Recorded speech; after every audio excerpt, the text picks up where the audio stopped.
জাহান্নামীদের আকৃতি কেমন হবে? জান্নাতে যারা যাবে, জাহান্নামে যারা যাবে, উভয়েরই আকৃতি বড় করে দেওয়া হবে। কিন্তু জান্নাতে যারা যাবে তাদের চাইতে জাহান্নামে যারা যাবে তাদের আকৃতি আল্লাহ রাব্বুল আলামিন বেশি বড় করে দিবেন। বিশ্বনবী সাল্লাল্লাহু আলাইহি ওয়াসাল্লাম বলেন, জাহান্নামীদের চামড়ার পুরুত্ব, জাহান্নামীদের চামড়া মোটা হবে 126 ফিট। 126 ফিট মোটা হবে জাহান্নামীদের চামড়া। বুঝলেন? জাহান্নামীদের এক একটা তিল বা আচিল, এই যে আচিল হয় না আমাদের গায়ে, আসলি যেটা বলে, এটা হবে উহুদ পাহাড় সমান। এক একটা আসলি বা একটা তিল হবে উহুদ পাহাড়ের সমান। আর তারা বসবে কতখানিক জায়গায়? মক্কা আর মদিনার মাঝখানে যতখানিক জায়গা, অতখানিক জায়গা লাগবে তাদের বসার জন্য। বুঝতে পারলেন? এত বড় আকৃতি দেওয়ার কারণ কি? কারণ যত বড় আকৃতি দেওয়া হবে তত জাহান্নামের আগুনের সাথে তার স্পর্শ লাগবে। লাগবে কি লাগবে না? এই 126 ফিট মোটা চামড়া, আমাদের এই মসজিদ এই মাথার থেকে এই মাথা পর্যন্ত কয় ফিট হতে পারে?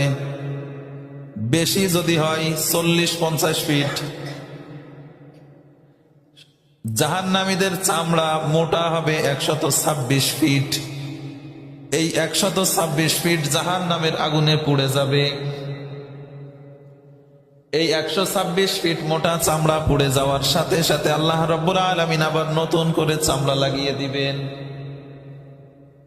কুল্লামা নাদিজাত জুলুদুহুম বাদদালনাহুম জুলুদান গায়রা লিয়াযুকুল আযাব।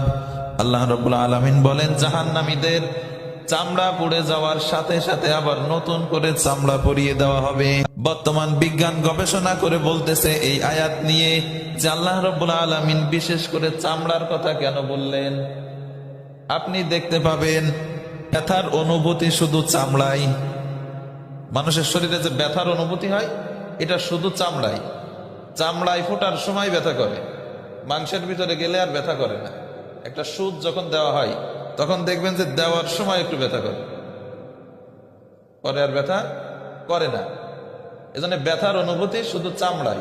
এজন্য আল্লাহ পাক বললেন যে জাহান্নামীদের এই যে 126 ফিট মোটা চামড়া পুড়ে যাওয়ার সাথে সাথে আবার নতুন চামড়া লাগাই দেওয়া হবে, যাতে একটুও শাস্তি কম না হয়।